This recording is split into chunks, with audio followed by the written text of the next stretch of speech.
Welcome to our gathering here at Unity Center in beautiful Vancouver, British Columbia. We warmly welcome all people, all faiths, and all lifestyles. And today we stand upon the unceded ancestral lands of the Musqueam Nation, noble guardians of these lands since time immemorial. It's here that we gather to learn, grow, and celebrate our oneness with Spirit. If you're joining us via a Zoom, YouTube, or Facebook, welcome. Our mission here at Unity is very simple: to build personal and community well-being through universal spiritual teachings and practices. So let's get into it. Please now join me in our opening invocation. All together now. There is one presence and one power active in my life and in the universe, God the good, omnipotent. I switched that just to make sure you were paying attention. And now please rise and join us in singing this morning's group song, Love is Leading Me On.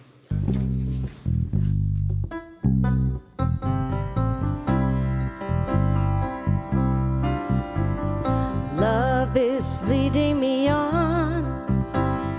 Love is leading me on. My troubles fade and my heart is strong. Love is leading me on. When my day feels like an empty cup, love is leading me on. I open up and let my love fill me up. Love is leading me on, everybody now. Love is leading me on. Love is leading me on. My troubles fade and my heart is strong. Love is leading me on. I feel my sorrow and I know my fear, but love is leading me on. And I know God is love and God is here, and love is leading me on, everybody now. Love is leading me on. Love is leading me on. My troubles fade and my heart is strong. Love is leading me on. And when I worry, what will they think of me? Well, love is leading me on. Spirit says they'll see what they need to see, 'cause love is leading me on. Everybody now, love is leading me on. Love is leading me on. My troubles fade and my heart is strong. Love is leading me on. One more time now. Love is leading me on. Love is leading me on. My troubles fade and my heart is strong, 'cause love is leading me on. Thank you. Thank you so much, Linda and Brenda. Today's daily word is joy. Joy lives in my heart and blesses my life. Joy lives in me as an aspect of my divine inheritance. I feel it as the love in my heart and the peace in my soul that colors my every experience. Even as the rhythms of life shift, joy is my constant companion. When living feels light, joy is the harmony in my relationships, the laughter in my celebrations, and the satisfaction in my soul. When living feels heavy, joy is still present as my peaceful bearing and faith-filled presence. My joy blesses me daily, but it is not for me alone. I share it generously. I rejoice in being a source of light in times of peace and a shelter in times of trouble. I am blessed to live a joyful life. I affirm God's joy is my joy today and every day.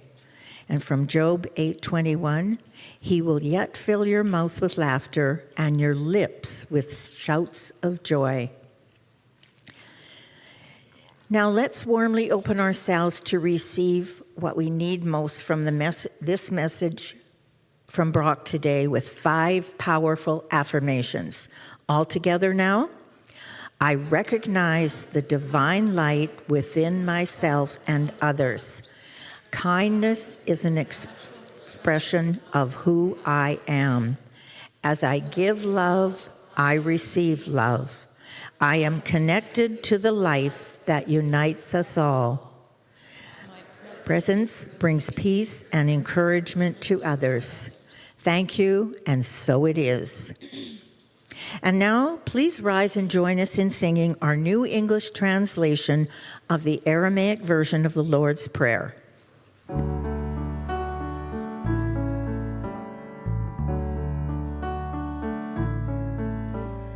Holy Spirit, creator and life of all, you create a space inside us and fill it with your presence. Our oneness now prevails. Your one desire flows through us as energy fills our farms. You give us this day our physical and spiritual nourishment. You untangle the knots of error that bind us as we also release others.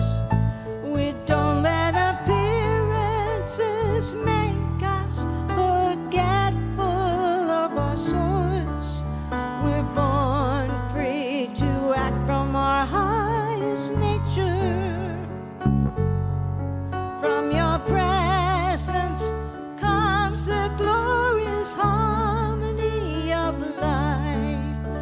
Now these words are fertile ground from which our future grows.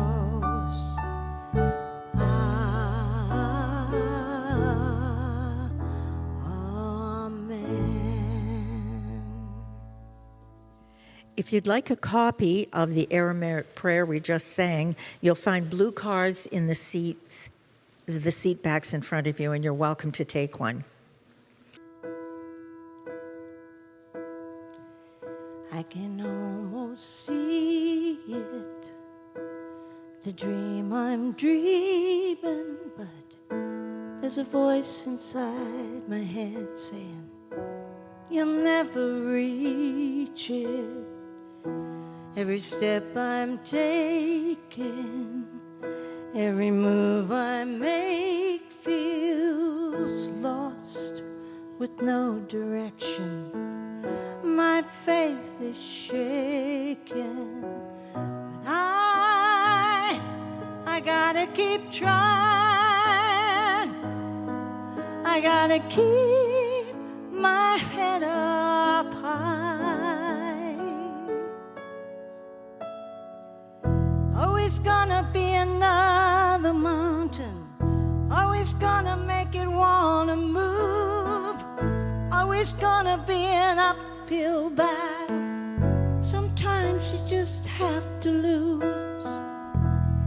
Ain't about how fast I get there, ain't about what's waiting on the other side. No, no,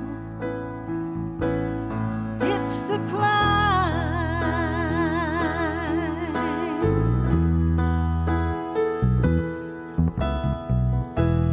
Struggles I'm facing, the chances I'm taking, sometimes they knock me down, but no, I'm not breaking.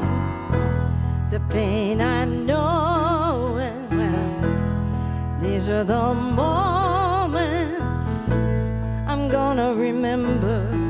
Yeah, just keep on going, 'cause I I gotta keep strong. I gotta keep on trying, moving on, yeah. There's always gonna be another mountain. I'm always gonna make it wanna move. Always gonna be an uphill battle. Sometimes I just gotta lose. Ain't about how fast I get there. It ain't about what's waiting on the other side. No, it's the climb.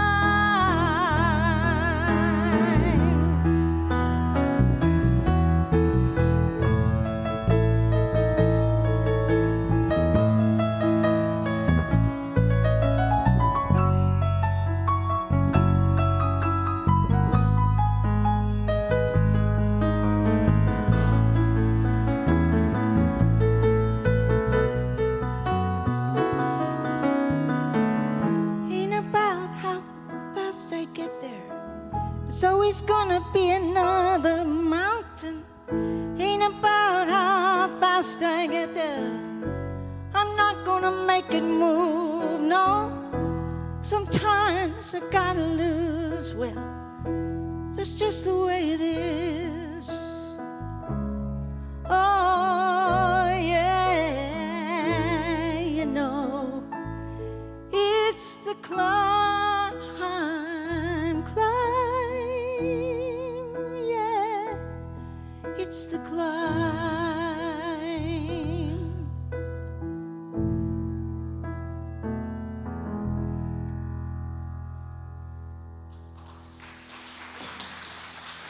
Thank you.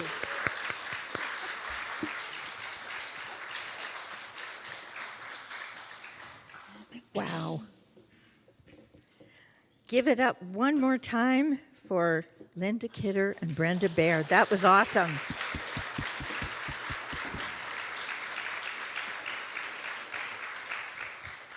And now it's my pleasure to welcome and introduce today's speaker, Brock Tully. Brock is a best-selling author, inspirational speaker, musician, and lifelong advocate for kindness. Through 3 extraordinary cross-country cycling journeys, he has inspired communities across Canada while raising awareness for bullying prevention and a more compassionate world.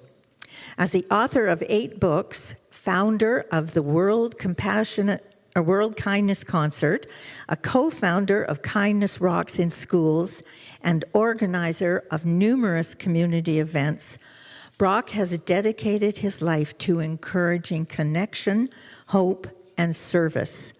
His work as a counselor, performer, and community builder reflects a simple yet powerful belief: kindness has the power to transform lives. Unity of Vancouver is delighted to welcome Brock as he shares an uplifting message of compassion, connection, and the difference each of us can make. Please join me in giving a big Unity welcome to Brock Tully. Thank you, thank you.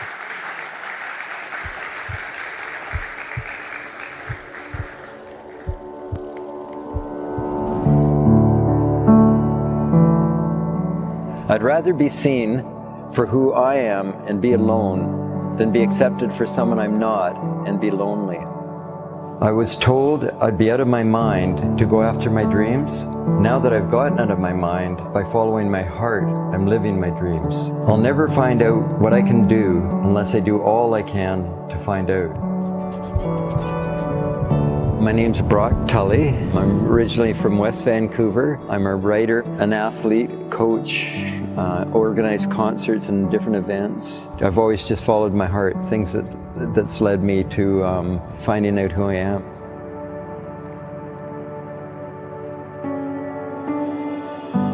I was at university playing football at UBC. I was in a fraternity, but I was very addicted to drugs and alcohol, and I was very suicidal and depressed. often thinking about taking my life. The sad part to me was nobody really knew that. I had the opportunity to take off on my bicycle in 1970. Nobody had ever ridden around North America, and I just decided I'm going to just start riding. I left Vancouver, and this was huge because nobody had ever done a trip like this, and nobody that I had heard about had ever ridden their bicycle like this. And I'm not this big outdoors guy that can, go camping. I can't even change a flat tire. It was scary, but I knew it was a life or death decision. I really did. I think I would have taken my life if I hadn't done that bike trip. So I did 2 more trips after that. My trips went from Vancouver to California to Florida, New York, and back across Canada. Altogether now I've gone 50,000 kilometers, which is like going across Canada 10 times. I had to do something rare, which was ride my bike all this distance to show what I believe is common, which is kindness. I co-founded the Kindness Foundation of Canada. I started doing concerts and events. What I'm doing now, because conferences have been closed down, so I'm not speaking there in schools. So what I decided to do, and it was really scarier than getting up in front of 3,000 people for me and speaking, is to go out on the streets. And I got a little table, I made a little sign, and it says, pull a thought for the day. And they're thoughts from my little reflection books. And people will pull a little thought. To see people light up is unreal. Every age and every style, every color, everybody almost says, wow, thanks for doing this. We really need this. At our funeral or celebration of our life, nobody ever says what kind of car we have, what kind of marks we got in school, what our house looked like, or even our job. It was the kind of person we are. It always comes down to kindness.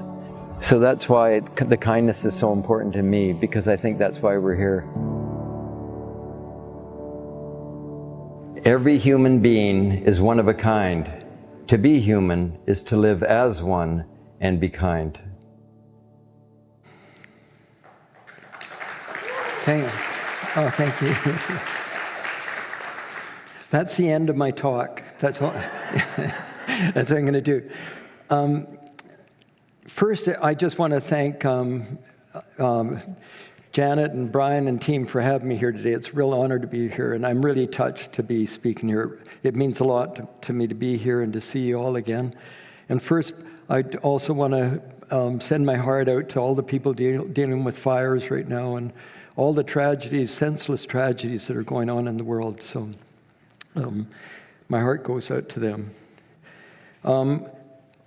I won't share anything really about the bicycle trips. I was been a little bit, but one of the things, because you saw it mostly there, so I remember every mile of those, or a kilometer those trips. People say, "Oh, there's the guy that rode across Canada," and I'm going to myself, "No, it was about 10 times."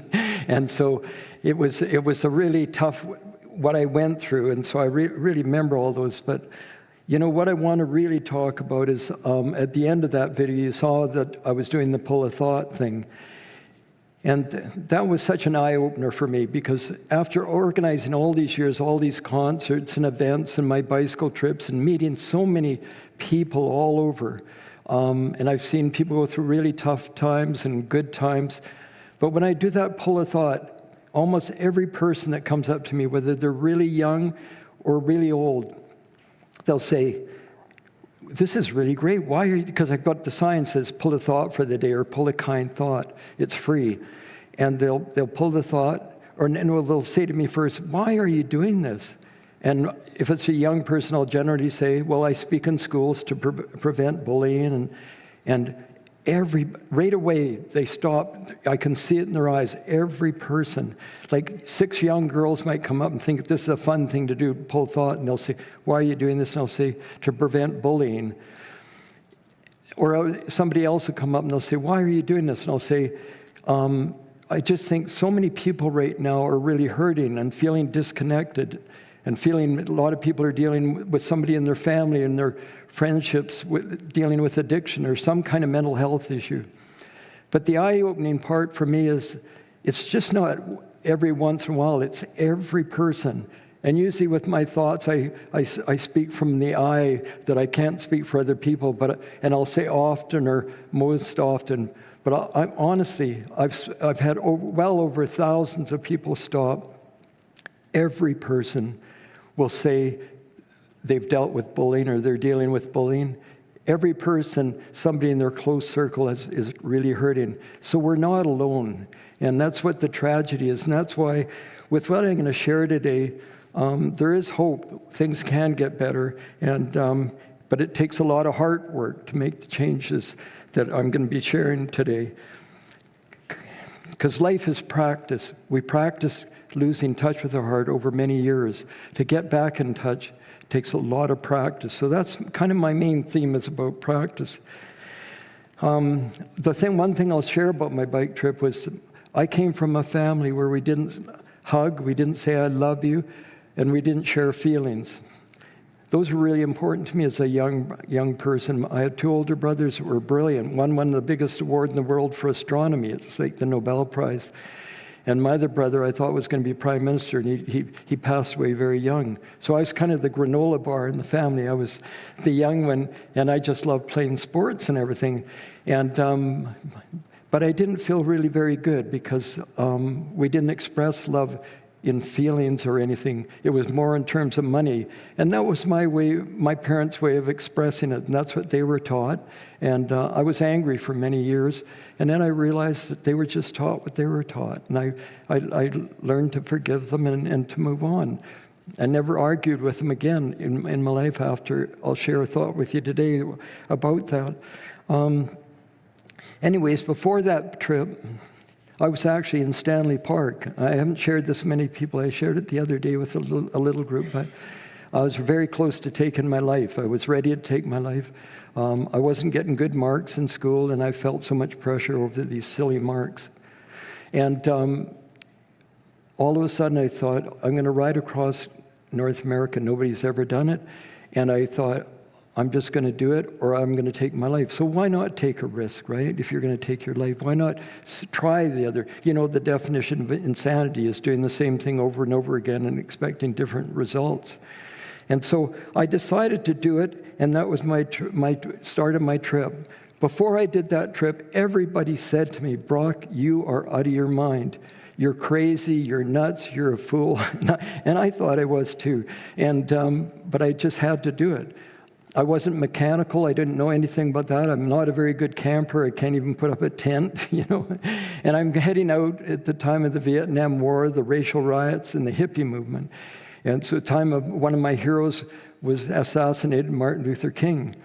And so anyways, I decided to not take my life. And what I learned on the trip was I wanted to be here to give with my life. And that's why when COVID hit and I couldn't speak at places, it was scary to go out on the seawall and do this. People walk by, 1 in maybe 100 will stop, but then they see me other times and they'll finally stop. But I know if I spoke at a conference about, most of those people would come up after and say, you know, why isn't the world like this, what you're talking about? And it's because we're so much in our heads, so full of fear. It's my belief. And again, I'm just here to share what I feel, hoping it'll touch you, not to be right or wrong. One of the first thoughts I wrote, by the way, I failed in English, and now I have books that are all over the world in other languages. You know, it's crazy. Nobody's asked my marks since I finished university. So the one thought is, and there's the trip there, by the way, that you can see on the screen up above. And that's what I was carrying, all that weight. Big pack, not like now with the nylon packs and everything. Big, huge pack. And then, so one of the first thoughts I wrote was, I was told I'd be out of my mind to go after my dreams. Now that I've gotten out of my mind by following my heart, I'm living my dreams. So it's all about getting out of my head.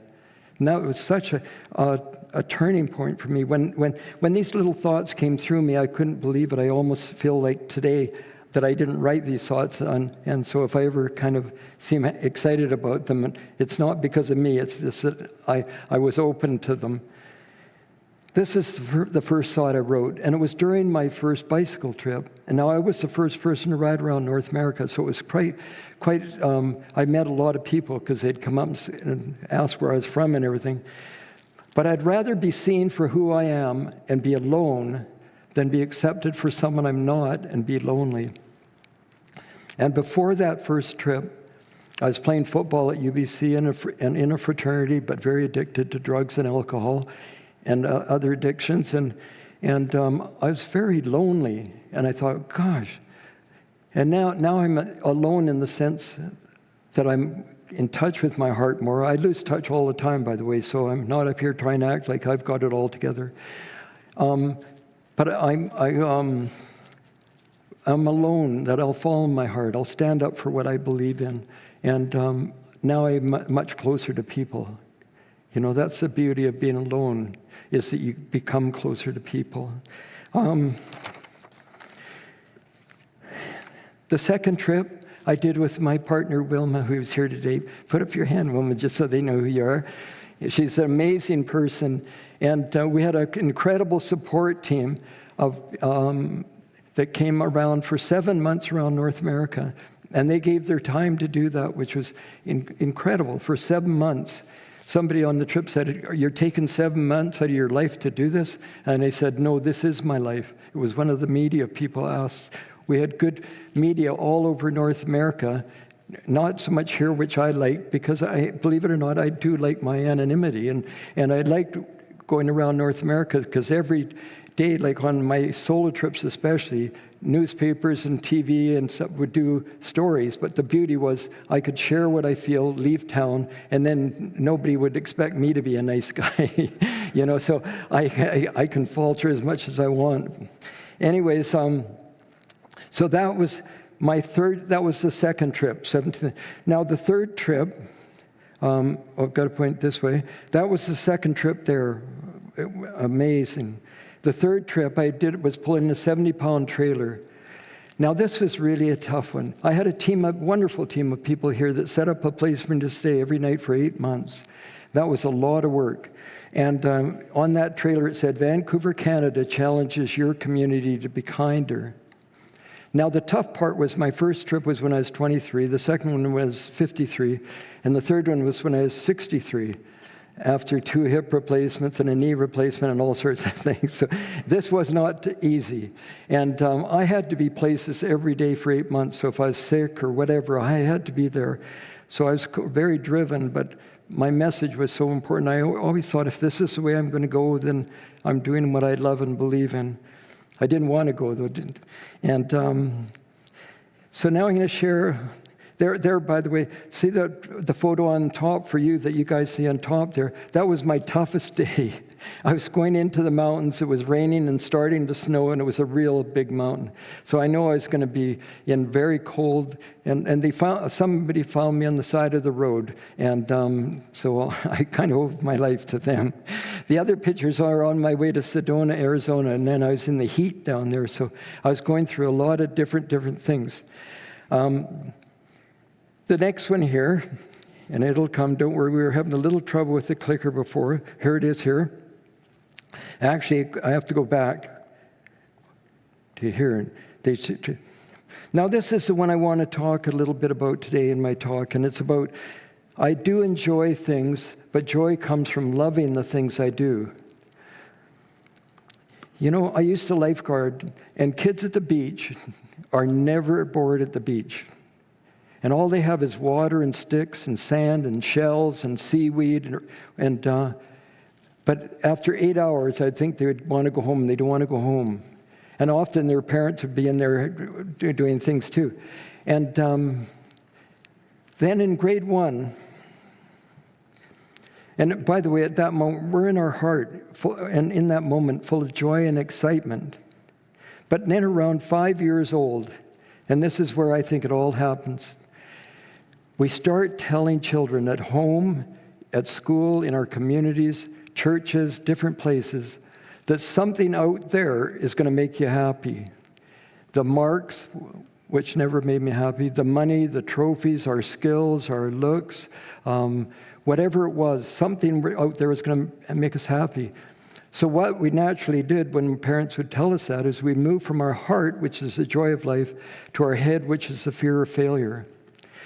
And this is where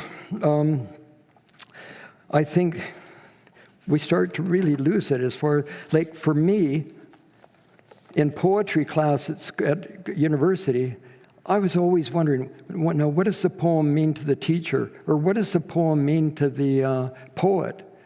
Nobody ever asked what the poem meant to me, and I always failed because I didn't know what it meant to somebody else.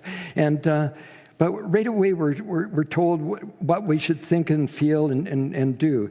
And this is called domestication, or we're programmed or institutionalized, or I call it trained even. And it's to do what our families or our communities and our schools tell us we should do or feel.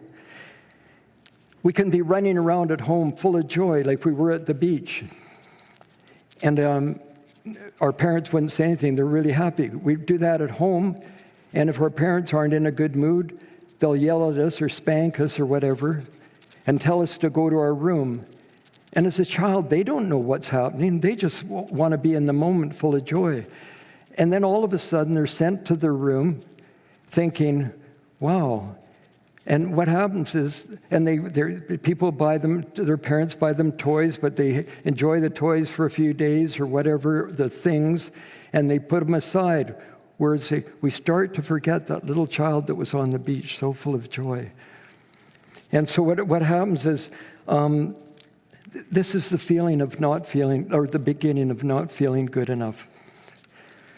We start craving acceptance, and we think love is, so we need love, so we behave to get people's acceptance.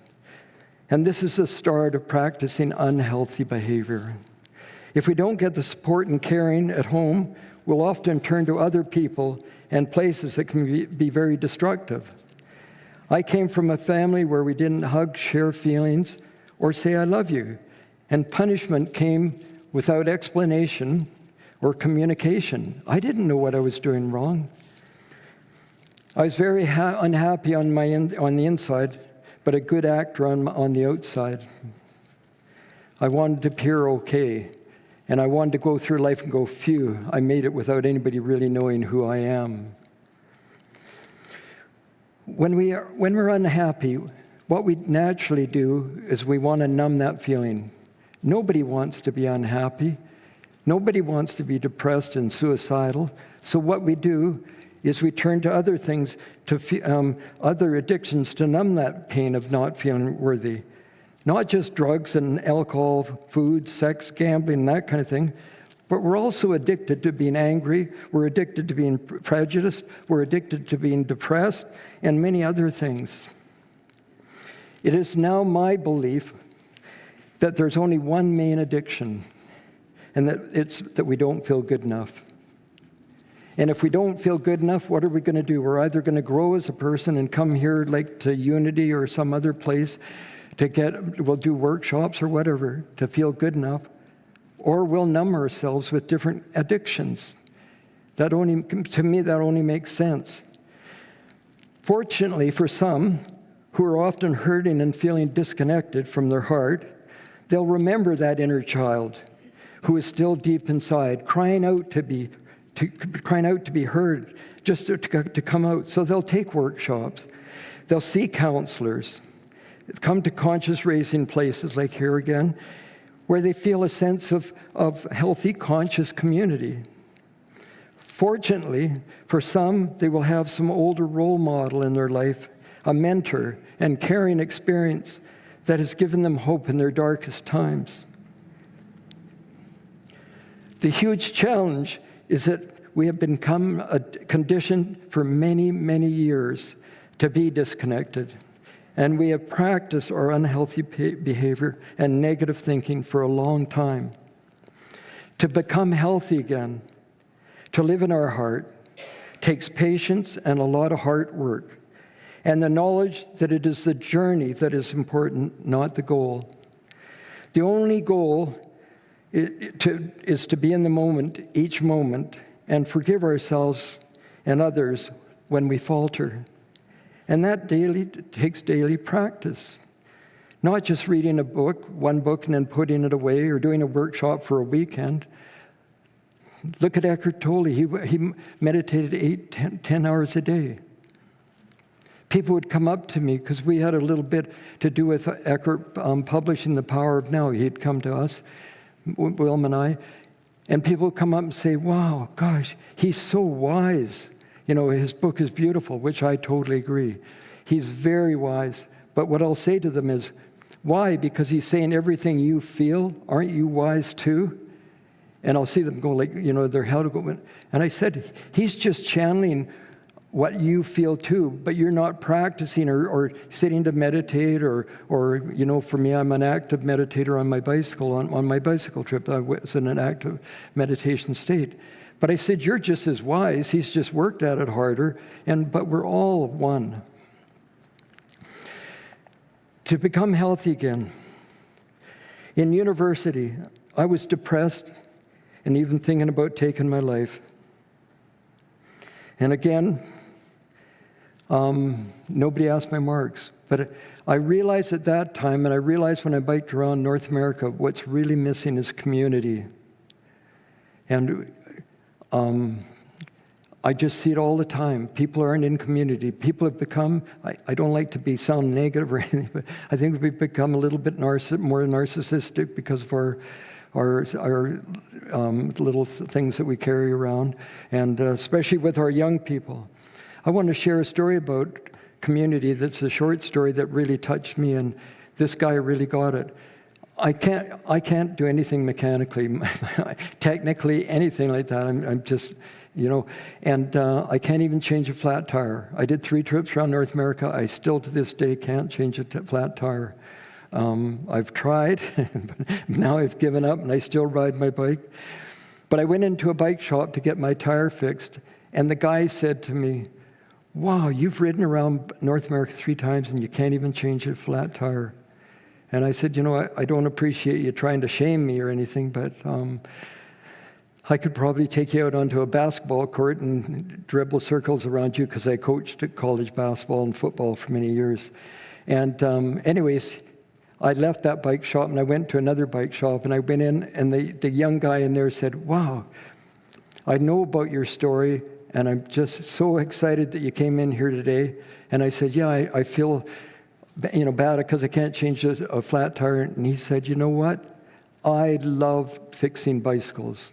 I love changing flat tires. And if you were good at changing flat tires, you wouldn't have come in here today. He said, now I'm part of your trip. Isn't that beautiful? I talked to kids about their marks. Honestly, I was very suicidal over my marks. That was a part of what it was. I talked to kids, you know, your marks are just for you. They're not for you to compare yourself to each other. You know, they're for you, just to find out what you're interested in. But that's when bullying starts, when we start comparing ourselves. That's when we start not feeling good enough because we don't think we're good at certain things. I said it's great to all subjects. You know, teachers have such a hard job to do. You know, they do that because so they know kind of how you're doing or whatever. But teachers don't have time to talk about feelings or you know, how are you doing or whatever. So if somebody's misbehaving in class, the teacher will get mad and tell them to be quiet. So I've suggested to some teachers, put a little thought on the board, kind of like what I'm going to show you today, a little thought on the board. Have your class think about it for about a minute or two. It takes no time, but it gets them back connected to their feelings. But teachers are under so much pressure with math and science and all the different courses which are important. But I said, if you do that, or go around the class just really quickly and say, what are you feeling today? You give us one word, what you're feeling. And they might say, I'm feeling sad, or I'm happy, or whatever. So if the person said they're sad, and that was the person that the teacher yelled at, the teacher can understand, well, no wonder they just lost their pet last night. Because the child will say, oh, well, my pet passed away. So no wonder they're not paying attention, right? But we don't have time for those kinds of things. It breaks my heart. I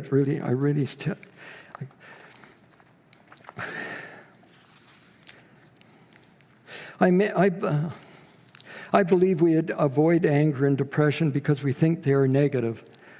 So we turn to our many addictions to numb that feeling. I believe many of our addictive behaviors are coming from depression and anger, and it is running rampant as we've lost touch with our heart and our joy of living. Our culture needs to change, and soon.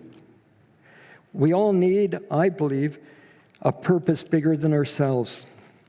We need to be involved in things we believe in so that we have passion and purpose. We need to be of service and care about our fellow human beings without any borders, not us and them, as many of our leaders seem to feel. We need to volunteer, so we do something where we're being kind, not for money, but not where money is the reward of doing it, but because of the good feeling of contributing. We often, with anger, either push it down or let it out in destructive, hurtful ways. Our anger is very, very important, and it's the path back to our special place in our heart, back to our inner child. Of course we're angry. Not many years ago, we were that little child on the beach, so full of excitement. So excited and full of joy and hope and love and being in the moment. All the things that we strive for, those little children, that's who we are. And we've lost touch with that. We live in fear in our head, in the past and future. We can't get our anger out by screaming into a pillow or taking a towel and wringing it and getting it out. It's very healthy. But what we usually do is take it out on other people and things. And if it's extreme anger, we'll end up in prison. And if it's extreme depression, we'll end up taking our lives. Both are so tragic. I spoke at a maximum security prison one time, and he was interested in going there. It was scary going in there. They had all these guards up above with their rifles, and it was really fluorescent lights. And I couldn't see my little things my things that I look at, my thoughts and stuff. But after I finished, a bunch of the prisoners came up to me, and they really enlightened me on something. And they said, since we've been in here, and most of the ones that came up were in for murder that came up to me. They weren't the hardened criminals. They were in there for life, and they did something in the moment, an act of passion. And what they said to me is they're taking courses, and they said, these courses are fantastic. They're taking down their individual walls. They said when they were on the outside, they had their walls up, their personal walls up, and they were unhappy and angry. In the prison, they were very happy. They wanted out. They have this cement wall around them, but they said, we'd really contribute to society because now we've really grown as people. And it really made me realize that, it's one of my thoughts I won't be showing today is building walls around me takes energy, and I feel old and tired. As I tire of building walls, I have lots of energy, and I feel young again. I used to be depressed for months on end. But now, to me, it's a signal to me. It's not something that I want to avoid or numb. It's a signal to me that something's going on in my life that I'm not happy with. So I need to look at myself. I need to make changes. So now I might be depressed for a few hours or whatever, but not months on end, and not like feeling like I want to take my life or anything. From the start of school, our children, and with children arriving on this planet, children should be encouraged to share feelings and communicate without being judged. Even it says, I jumped into this with the other because I'm kind of like jumping around. I'm an athlete. There should be a daily class on personal growth so we understand how we're feeling. And we're better able to deal with our anger, frustrations, and our confusions, rather than numb our feelings with those addictive behaviors. There should be a class in taking care of our health and education around healthy partnerships, self-esteem, classes to learn about meditation, yoga, breathing, dealing with stress and anxiety. Meditation can be sitting or being active. All my little thoughts came to me while I was on my bicycle or out running when I used to run, and they came through me. I was riding like 8 to 12 hours a day, just riding, especially in the first trip. I was just riding, and I met so many amazing people. But I was in a meditative state all that time. Sadly, I still lose touch. I deal with depression still. And I don't feel good enough or worthy. And that's often for me lately. But as it says in the 4 agreements, I'm trying to do my best and to not take things personally. I'd like to finish the next little part here by sharing a few of my thoughts from my reflections. I hope you just really take these in because they came through me. I hope you take them in today. And again, I hope you practice healthy thinking every day. Put one of the books by, not just with mine, I love you to get my books, but put them by your bed. Read a page of a good book every day. So every day you're conscious of being connected to your heart. If you could go back to the slides there. So there's, I do enjoy things, but joy comes from loving the things I do. I can still enjoy the marks and money and trophies, but it's the love of the journey. It's the love of getting there. Right now, I'm meeting so many people that are stuck. They're stuck because we're afraid to take a chance because we don't know what's on the other side. Staying stuck seems like safer because of maybe our past experiences. So people stay there, and then when they get older, they have regrets.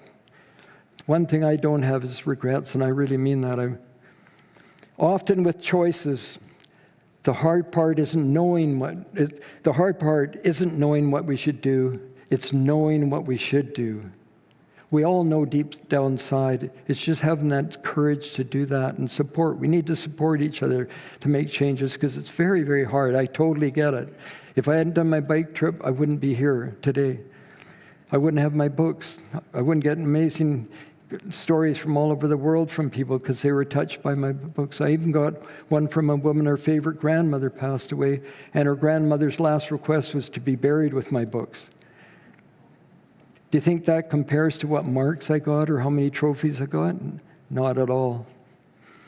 I'd rather take a risk and maybe fail than fail to take a risk and always wonder, maybe if.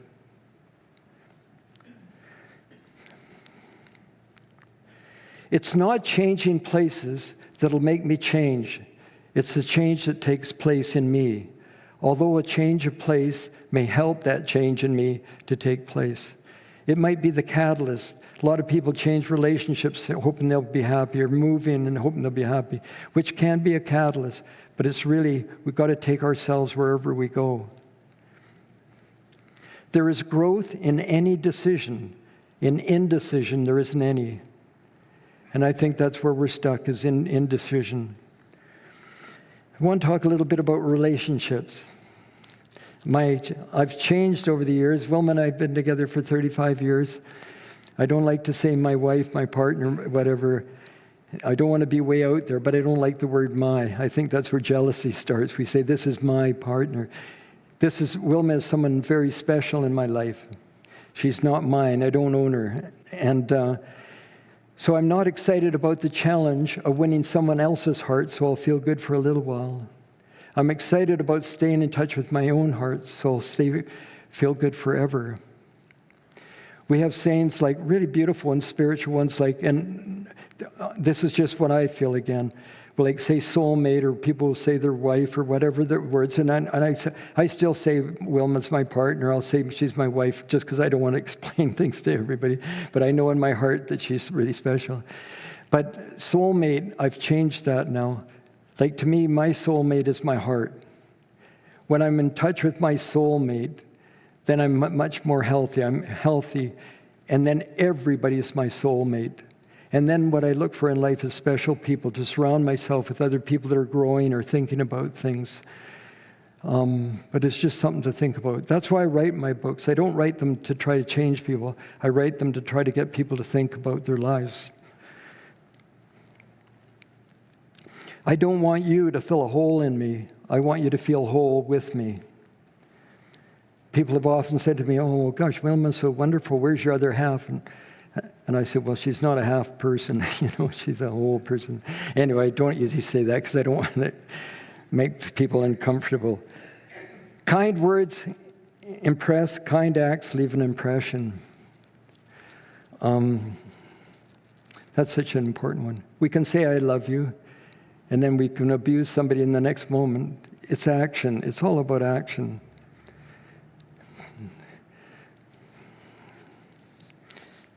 I'd like to, they told me I have I tell you, a physical challenge. I can't see without my glasses, so I can't see my notes very well. If I put my glasses on, they're only for long distance. And they have a clock up there, which I can't read, so I'm just hoping I don't go too long. I don't want to take up your Sunday. Anyways, do you have a little bit more time? You do? Okay. Yeah, so it just cut me off if I don't have too much more here, but I want to tell a little story here because it was so important to me, because I think it's about stories. But I was in a grocery store, and there's a little lady in front of me, and she was probably 85 or 90, and well, no, she was 90 because she told me. And she was in this green outfit with her green hat on and her makeup. And I said to me, I was behind her in line, I said to her, excuse me, you look beautiful in that green outfit. Well, she didn't say anything to me, and I said, excuse me, you look so nice in that outfit. And she turned to me and she said, are you talking to me? Nobody talks to us little gray-haired old ladies like that. And I said, no, you are. You're so beautiful. The next moment, she had me carrying her groceries home, which is... So we walked about 2 blocks. She turned into her place, and that's when she said, you know how old I am? And I said, no, how young are you? And she said, well, I'm 90. So anyways, I turned away and I went back to the store. I had to go get my groceries. I'd left them there. And the thought, I was in tears on the way back because my whole thinking on the way back was her whole day was to get dressed like that, put on the makeup, her earrings, her hat, beautiful green hat, her green outfit. And just how seldom we say hi to each other. We're always trying to think of ways of healing the world. It's all about reaching out and not taking things personally. I used to walk down the street, and I'd see somebody that I knew, and they'd dart into a store, and I'd take it personally, thinking they don't want to see me. But I never thought, well, they may not feel good about themselves that day and don't want to see me not feeling good. I used to walk down the street and say hi to people, but at that time I was more needy, and I wanted to get a hi back, and I'd say, wow, Vancouver's sure a cold city. Now I walk down the street and I say hi to people, and almost everybody says hi back to me. And I really mean that, because I'm just saying hi and to keep going, not to say, and just gently say hi without any expectation. It's because we take things personally that we stop doing a lot. But that's one of the points I really want to get across with that pulling a thought, that we're all not feeling good enough in some way. Every person, bullying, the worst kind of bullying, we might get bullied 3 or 4 times, but every day we'll bully ourselves. Every person I've met, I think, I'll say almost every, because will find something about themselves they don't like, and that's where their focus goes. That's what I call bullying. That's really bullying.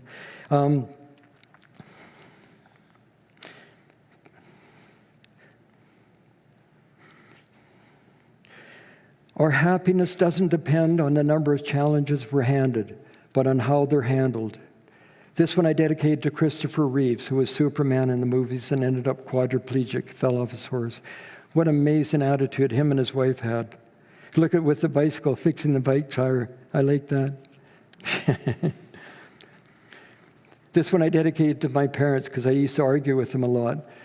When I argue, I need to be right. When I discuss, I want to share. I hope my desire to love is stronger than my need to be right.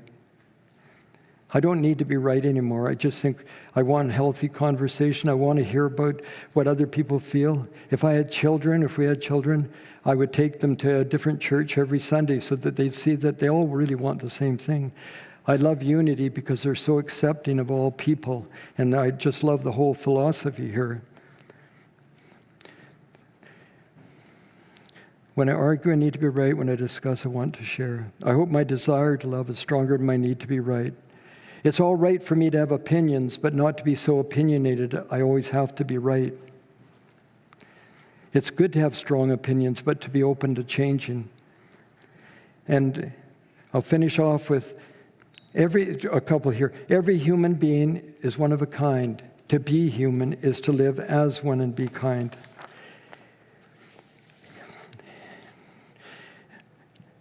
A friend of mine, when she was 14, she said to me, "Brock, you know that beautiful saying, live each day as if it's your last?" She said to me, "Wouldn't it be beautiful if everybody would live each day as if it's everybody they meet's last day?"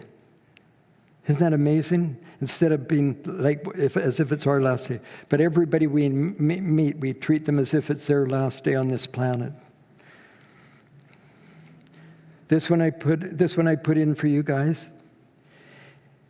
I always love to see you, but I don't have to see you to always love you. And finally, even though you're in my presence too little, you're in my thoughts a lot, and you're in my heart always. Thanks so much for having me. Thank you. Thank you. Really appreciate it.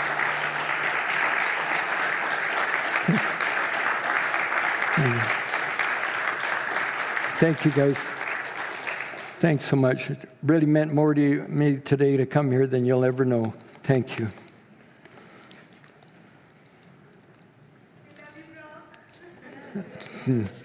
Thanks. 2, 3, 4.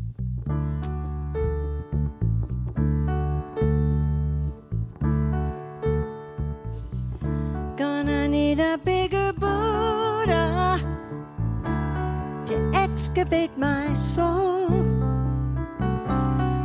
Need a magic mantra to make the world black hole. Gonna need a bigger Buddha so wars will finally cease. We'll belong to one another and bring the world some peace. We're all just made of cosmic dust, casting off the shadows of our minds, shedding the layers of karmic rust, so that our light can finally shine. Gonna need another Buddha to help us all to cope. A message of the all clear to give our hurt some hope. Gonna need a bigger Buddha to keep love here to stay, filling our hearts with compassion. Let kindness lead the way.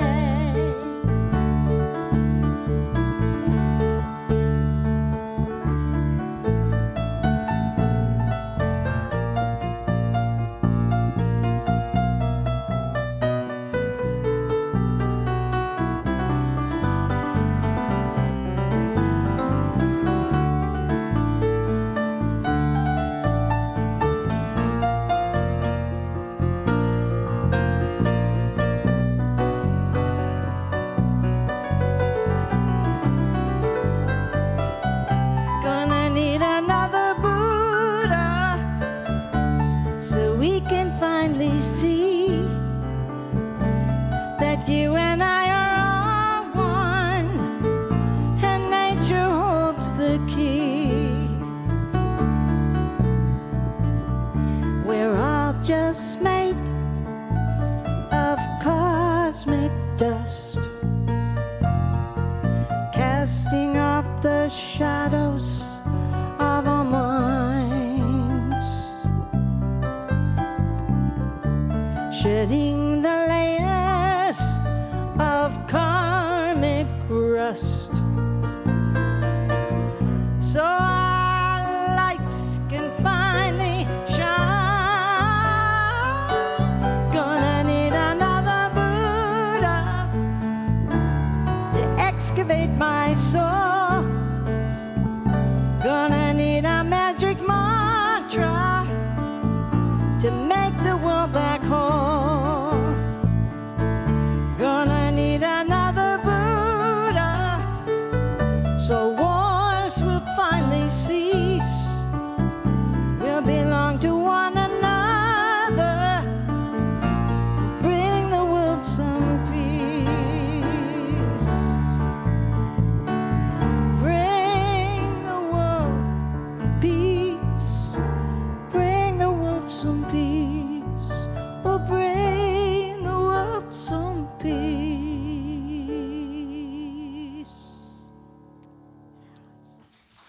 Thank you.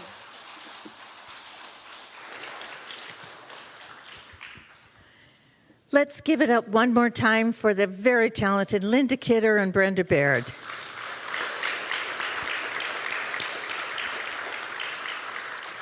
And thank you, Brock, for a very inspirational talk. It's obvious you walk the talk, and we thank you for sharing your experience, strength, and hope with us today.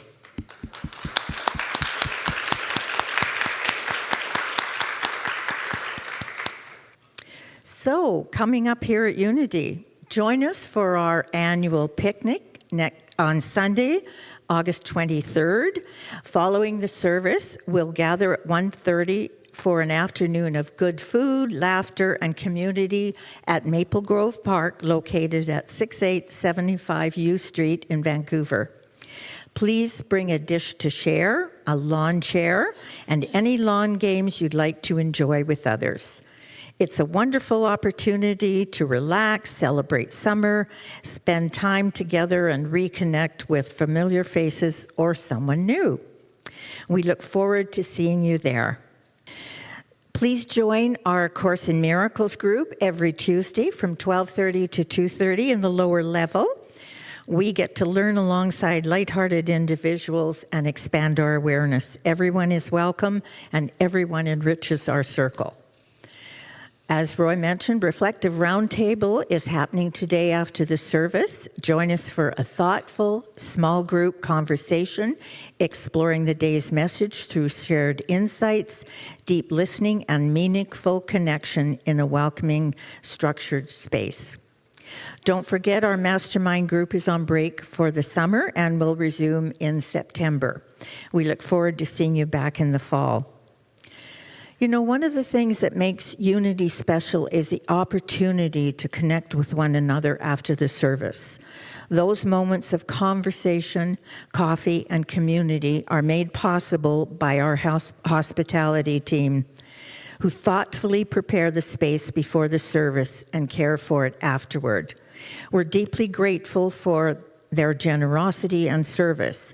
And as our community continues to enjoy this time together, we're looking to welcome a few more individuals, volunteers, to the hospitality team. If you'd like to serve in this meaningful way, volunteer information and sign-up forms are available at the front desk, along with details about the role. We'd be delighted to welcome you to the team, and we really, really need more help. So before I introduce the prayer chaplains, I'm wondering if we can say a very short prayer for what is going on in this province, the loss and devastation that is taking place because of the fires. So could I ask you to close your eyes for a moment, take a deep breath in, be centered, and know that we are connected to Divine Source. Blessed Spirit, we come to you today in deep gratitude for the blessings that you bestow upon this wonderful province where we live. You know what's going on right now with the fires and the devastation and the loss and the tragedy that is taking place. We ask that you hold everyone concerned, the firefighters, the people who are losing their homes, and all the volunteers who are helping everyone who is facing loss and upset and concern and worry, and they have no idea what's happening next. We ask that you hold everybody in your loving light. Bless them, guide them, direct them. Let them know that they are not alone, that you are with them. And we ask that you bring peace and comfort to those who need it. Thank you, dear Lord. Amen. Today's affirmative prayer chaplains are Barb Richards, Mike Richards, and Jennifer Solly, and on Zoom, Carolyn Conlon. Could you please stand?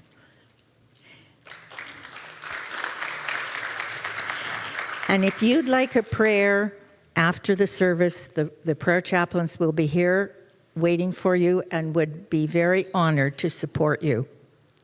So please join us downstairs for after the music for coffee, cookies, and conversation, or a round table. And next Sunday, we're bringing back Reverend Cheryl Brewster to share with us how spiritual awakening can help us gain greater clarity, self-trust, and self-confidence. Watch our website for all the details and how to tune in online if you can't make it in person next week. And now let's bring our gathering to a close. Please stand and let us join together for our prayer for protection, followed by the peace song.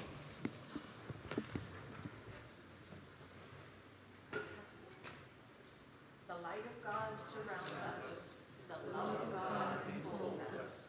The power of God protects us. The presence of God watches over us. Wherever we are, God is, and all is well. And let's not forget about all those little animals out there that are stuck in that fire too. They need our prayers as well.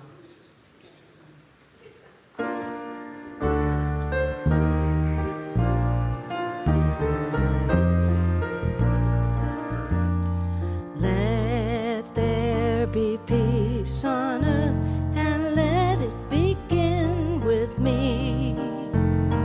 Let there be peace on earth, the peace that was meant to be, with God as creator, family all are we. Let us walk with each other in perfect harmony. Let peace begin with me. Let this be the moment now. With every step I take, let this be my joyous vow, to take each moment and live each moment in peace eternally. Let there be peace on earth, and let it begin with me.